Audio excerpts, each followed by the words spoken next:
किसी भी व्यक्ति को महान बनने के लिए कुछ त्याग और बलिदान देना पड़ता है। हम लोग महात्मा गांधी के बारे में कहते हैं कि अजान बाहु थे, अर्थात उनकी जो हाथ की भुजाएं थी वो घुटने के नीचे तक थी। ये कहता है मतलब व्यक्ति बहुत मेहनत किया करता है, यानी जो कर्म पर विश्वास रखता है उनकी हाथें ही बड़ी होती है। ये लंबाई मापकर किसी भी व्यक्ति को केवल कर्महीन बना देना उचित नहीं है। तो महात्मा गांधी अफ्रीका में जो लड़ाई लड़े सो लड़े, लेकिन यहाँ पर देखिए कि गांधी जी की जो तपस्या भूमि थी, आखिर वो तपोभूमि कौन सी रही। तो आपको बता दें कि 1919 में जब रॉलेट एक्ट आया था, उसके विरोध में उन्होंने पूरे भारत में आंदोलन किया था और वे जा रहे थे लाहौर में इसके लिए मीटिंग करने के लिए कि पूरे भारत में हड़ताल किया जाए। इसी दौरान उन्हें 10 अप्रैल 1919 को गिरफ्तार कर लिया गया था जगातिल पल्लवन रेलवे स्टेशन हरियाणा में। आपके प्रतियोगिता परीक्षा में ये पूछता है कि महात्मा गांधी को किस जिला में गिरफ्तार किया गया, तो आपका उत्तर होना चाहिए हिसार जिला। ये पूछे कि किस राज्य में गिरफ्तार किया गया था रॉलेट एक्ट के विरोध में, तो आपका उत्तर होगा हरियाणा। प्रतियोगिता परीक्षा में इनको ध्यान से, किस तारीख को गिरफ्तार किया गया था, तो 10 अप्रैल 1919 को। यानी इंडिया में महात्मा गांधी की प्रथम पॉलिटिकल गिरफ्तारी चंपारण में नहीं होकर आपको उत्तर देना होगा हरियाणा में 1919 में। ये नहीं कि चंपारण में गिरफ्तार नहीं हुए थे, बल्कि चंपारण में जज के सामने उपस्थित हुए थे। आगे देखेंगे आप, उनकी सबसे महत्वपूर्ण गिरफ्तारी ये रही। ऐसे तो महात्मा गांधी कुल 13 बार गिरफ्तार हुए थे। आप देख रहे हैं यहाँ पर महात्मा गांधी को कुल 13 बार गिरफ्तार किया गया था। शायद ही कोई देश के लिए इतनी अपनी जेल की सजा को भोगता हो, देश के लिए, आजादी के लिए, लेकिन वो जेल जाने से घबराते नहीं थे। तो 13 बार जेल गए थे देश के लिए। आज देश के लिए एक दिन भी कोई देने को तैयार नहीं है। इसके बावजूद भी महात्मा गांधी ने पूरा जीवन लगा दिया और 6 वर्ष 5 माह उन्होंने केवल जेल में बिताया।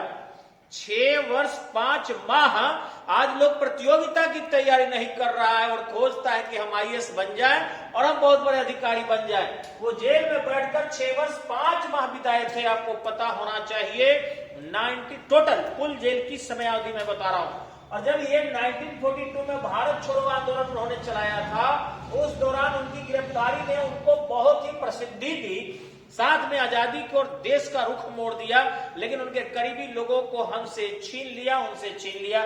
स्वयं किसी गिरफ्तारी के दौरान जब उनको पुणे में रखा गया था, यरवदा जेल में, यानी आगा खां पैलेस में, पुणे महाराष्ट्र में, आपको पता होगा, इस दौरान उनके सबसे प्रिय जो थे PA जो पर्सनल असिस्टेंट है महादेव देसाई, वो जेल में ही चल बसे थे। यानी एक उनका काफी करीबी सहयोगी उन्होंने खो दिया था।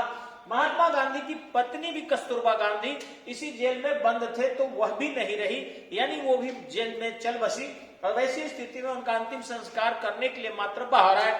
लेकिन एक खास चीज गांधी की और मैं थोड़ा बताना चाहूंगा, यह है कि महात्मा गांधी जब इस समय में जेल में बंद थे, आपके 9 अगस्त 1942 को, उसके बाद उन्होंने जेल में राजनीतिक बंदियों के साथ जो है दुर्व्यवहार किया जा रहा था, उससे निपटने के लिए उन्होंने क्या किया, कहा कि आप सब राजनीतिक बंदियों के साथ मानवता के साथ व्यवहार कीजिए। वे उपवास पर पड़ गए और उपवास काफी लंबा चले गए। आश्चर्यजनक ये घटना सुनेंगे आप, इसे आपको आर्य शुक्ला ने भी लिखा है, बिपिन चंद्रपाल थोड़ी सी लिखे है, ज्यादा नहीं लिखे हैं, लेकिन अन्य बहुत सारे हमारे विद्वानों ने अच्छी अच्छी पुस्तकों में इसकी जानकारी दिया है। तो महात्मा गांधी जो थे यहाँ पर उपवास पर थे और अंग्रेज ये मान बैठे थे कि गांधी जी इस बार समाप्त हो जाएंगे, यानी उनकी मृत्यु हो जाएगी आजादी के पहले ही। लेकिन गांधी जी जो थे बहुत हट्टे कट्टे तो नहीं थे, दुबले पतले थे, लेकिन अंदर से बहुत ही मजबूत थे। स्टेमिना की कोई कमी गांधी जी में नहीं रही। महात्मा गांधी ने क्या किया यहाँ पर कि वो चकमा अंग्रेजों को यहां भी दे दिए। जब उनकी काफी लंबे समय तक उपवास चला और उनकी तबीयत काफी खराब हो गई, तो अंग्रेजों ने जो है उनके जो है सैम एक झूठा सा शव बनाकर और डेली रिहर्सल करते थे कि किस तरीके से इनका समाधान किया जाएगा और जेल से कैसे पब्लिक के मूवमेंट को रोकते हुए इनके अंतिम संस्कार किए जाएंगे। ये अंग्रेज रात दिन अभ्यास कर रहे थे।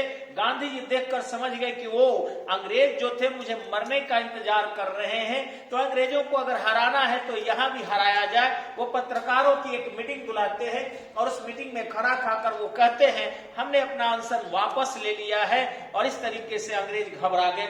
यानी अंतिम समय में उन्होंने कैद खाने के अंतर्गत रहते हुए यह स्पष्ट किए कि वो अंग्रेजों को हर तरीके से हराना जानते थे। यानी वह कर्मठ तो थे ही, लेकिन जिद जीत के लिए करते थे, जिद के लिए नहीं करते थे। जय हिंद, नमस्कार।